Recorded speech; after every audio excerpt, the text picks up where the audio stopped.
busy time in AFL circles. It doesn't seem like there's ever not a busy time, but certainly when it comes to trades and what rosters are going to be for 2026, it's an important time right now. And Sean Lindsay from Channel 9 is going to join us to wrap up what we've seen today in the AFL trade sphere. Good afternoon to you, Sean. Thanks for joining us.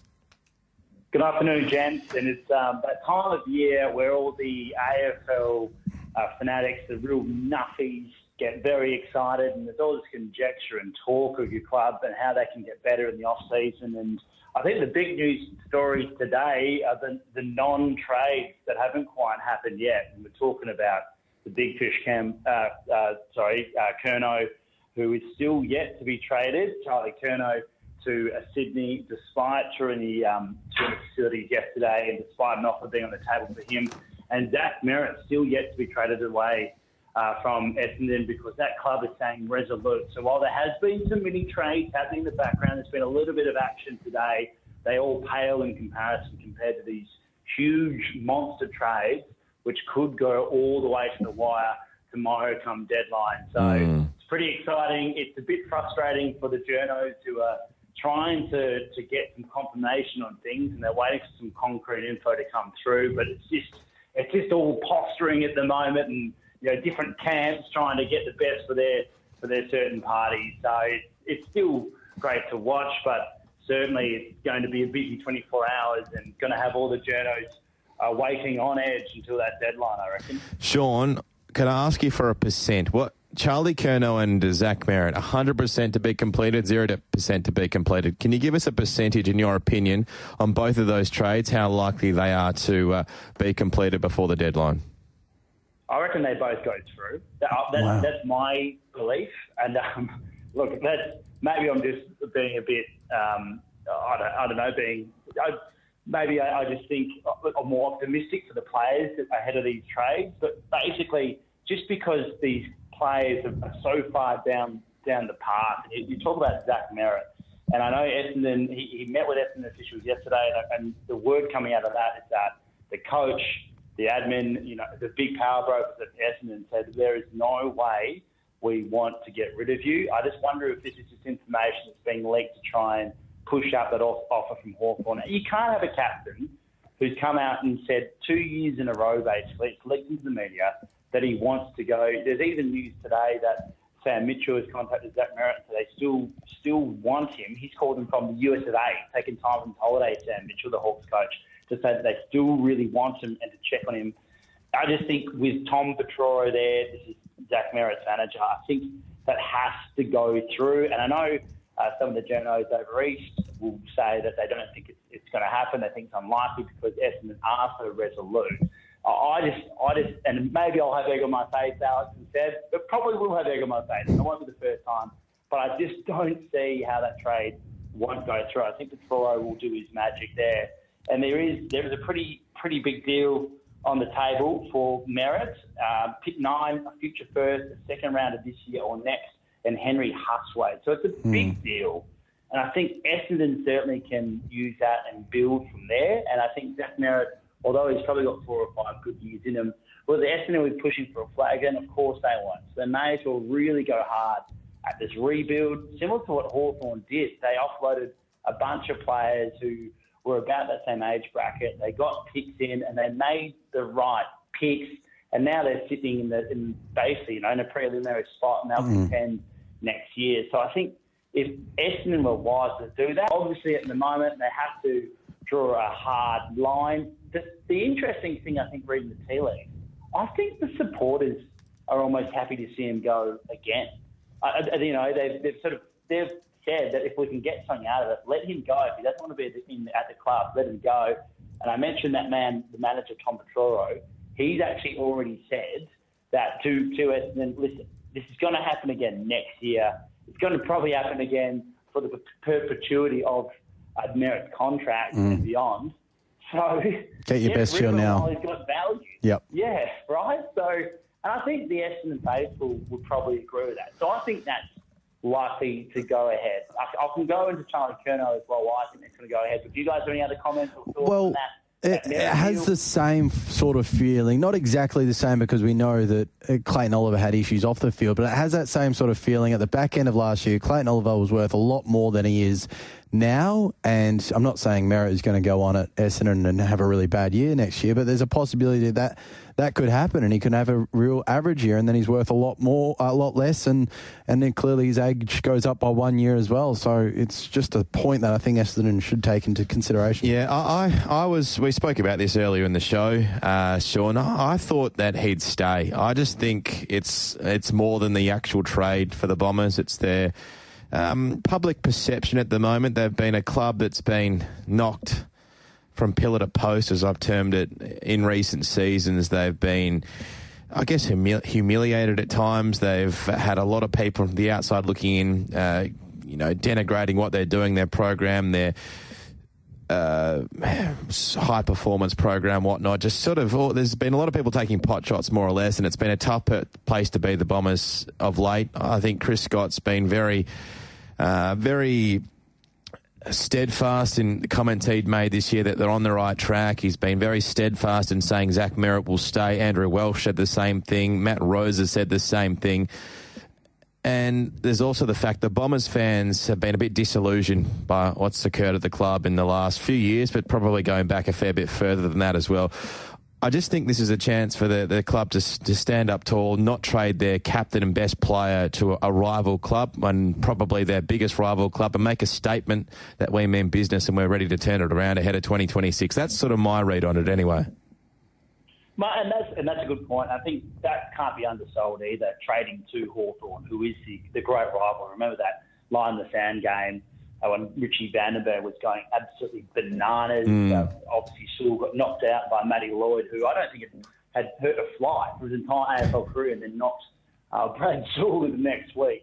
I just think, as I said, I don't know if it's tenable now for him to say. I wonder, and I like your point about the perception from the Essendon crowd and the AFL community. I wonder if he does say if that perception's affected the other way. I don't know, maybe the Essendon crowd, the Essendon supporters, members, might prefer to Essendon to go out and get a huge deal, a bit like how Geelong traded 3 first-rounders to bring Jeremy Cameron in.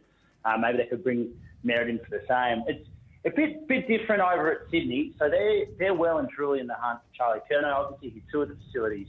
Yes, so I didn't realise this, but apparently those facilities are the best in the land. They're right in the middle of Sydney, up the top, Quirk Coast, the SCG. Apparently they're immaculate and remarkable. Oh, they did redo them recently.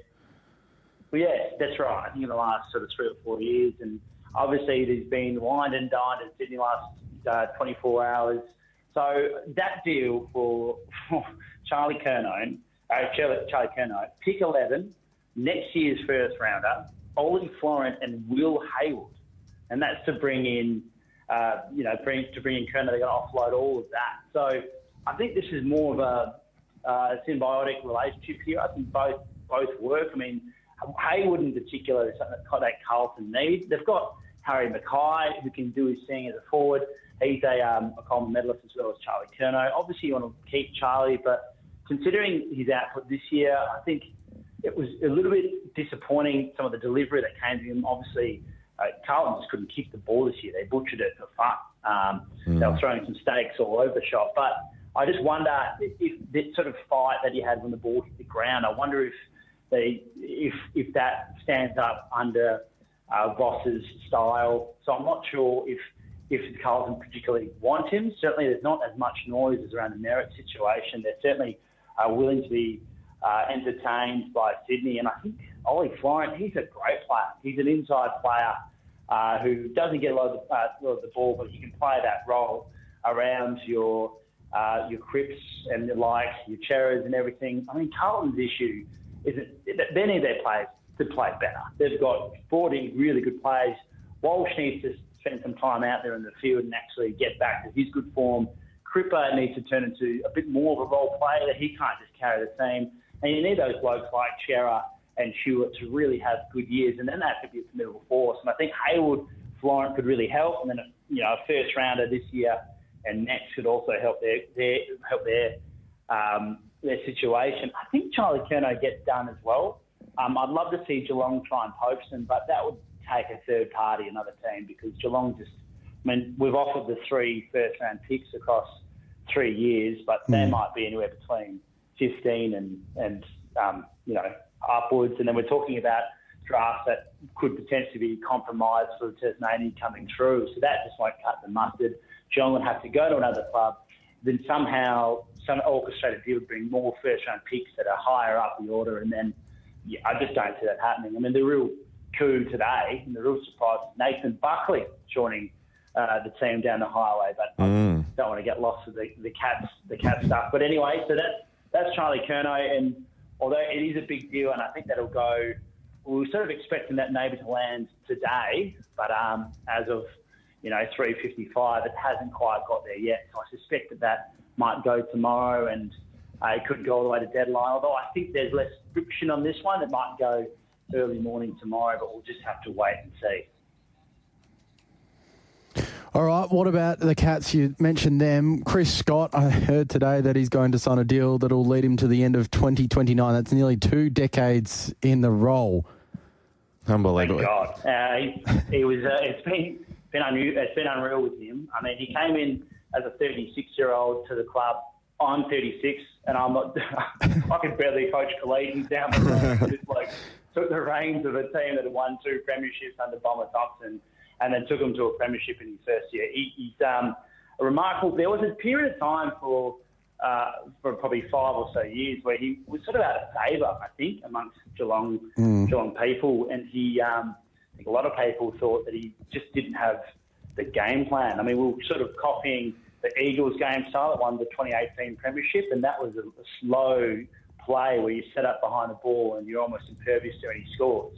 But you can't score in return. He flicked the switch, changed the style, and now he's sort of come into his own as one of the great coaches that the AFL has ever seen, and that's been a quick turnaround. I remember speaking to Billy Brownless back in the day, and I said to him, what do we do about the coach? And he said that there's just no one else out there on the market. Now he's probably one of the most fancy coaches out there. Pouncers for Tasmania at one stage, but it looks like he's brought in as his right-hand man, Nathan Buckley, to sit alongside him. He takes up the position left vacant by Stephen King, who's gone to the Demons. So those two together, Buckley can sort of relearn the game before he heads to Tasmania as the coach there, which is widely tipped to happen. And Chris Scott can have another tilt at the 2026 final series. So yeah, I think it's a good move for Geelong, obviously. Should we go through some of the other trades that have happened? Yeah, let's do that. Today? Bring us the latest. Yeah, so today, just recently in the last hour or so, Gold Coast traded Connor Buderick, the defender, to the Western Bulldogs. So Buderick goes, and their round 4 pick to Western Bulldogs for pick 37. So Buderick for pick 37 is not a bad pick. Bulldogs are really keen to fill the back post after Liam Jones is gone. It's also Buku Karmas looks like he's going to stay at the Western Bulldogs. There was some word that he was going to be traded out. They just need to hold on to him, so they might be less willing to trade him out. This is just a pick swap. Brisbane traded the 2025 round 3 pick 45, that will be, and 2025 pick 3, pick 56 to Collingwood. And Collingwood will Collingwood for 2025 round 3 pick 59 and the next year's round 3 selection as well. So it's just a pick swap there. And then, of course, they're the two only little trades that have happened today. Gold Coast trade Braden Fiorini to Essendon for a 3rd round pick in the 2026 Telstra AFL draft. So Braden Fiorini to Essendon for not much at all, which would be good for Essendon. So they've been busy today with that Zach Merritt news sort of hanging over their head. Hasn't been a lot of big names or big moves, has there, in this trade period so Lots far? of talk about it, but not actually going through. But nothing that's going to really rock the competition next year. Petrarca and Oliver are the big ones. Do they get done? I think they all get done. Petrarca, I think they all get done. But I'm an optimist. I want the news to happen, basically. And Jamari Ugle-Hagan as well? Yeah, that's interesting. So obviously that's passed through. So the AFL will want to get him into an environment that'll work for him, for his well-being, and it looks like the Gold Coast is pretty well set up. And Damon Hardwick has a really good relationship with his players, and hopefully he can sort out Jamal Uruguhagan. It looks like he does have a tendency to muck around with the wrong sorts, the wrong types. So hopefully when he gets to the Gold Coast, he doesn't get stuck with that. And we do hope that he gets to the track. And with him and that the sort of player he is, he's a different type of player. Potentially he really fits in well in that forward line set up with Ben King doing well, and they've got a couple others coming through as well. We mentioned this a little bit earlier on as well, but Lee Kalia signing with GWS, sort of change a week is in the footy trade period after nearing on signing a massive deal at the Saints, and now he ends up staying at the Giants for just 2 years on pretty minimal wage from all we've heard. Right, I think in St Kilda supporters, I think they were head scratching their head while they're going to bring Lee Kalia in, but he hadn't actually really come to the stage. He hadn't done anything remarkable at AFL level. He'd been solid in the few games that he played. They're going to bring him in on this huge deal. So I think St Kilda supporters will breathe a sigh of relief. Of course, the player misses out, and he'll be devastated that he dreams of moving down to St Kilda Moorabbin. Will be dashed, but I don't know. It is unfortunate, but I do think that the players have had their hands for a long time, and it's the change in the guard. It's sort of coming back to their teams, and that's why I think these deals get done. Because I feel like the players usually get what they want, but potentially now, and even last we saw it a little bit last few years perhaps, we're seeing a change in the guard of the teams standing firm and standing by what they want for their clubs. Very interesting. Thank you very much for your time, Sean. Always very interesting to chat to you. Has any news on Twitter? This deadline for Essendon's elapsed. So yeah, well, exactly right. It seems weird to set a deadline considering Essendon don't want to chat anyway. Well, exactly, and I think they're just trying to poise themselves in a different light to see if they can force anything from Essendon. But clearly, they're going to wait until the very last minute, and I think it'll get done. I think Essendon just need to hit reset and go again. But Sean, we much appreciate your time here on Tuesday Drive. Best of luck with your bulletin tonight. What does lead the bulletin at 6 o'clock there at 9?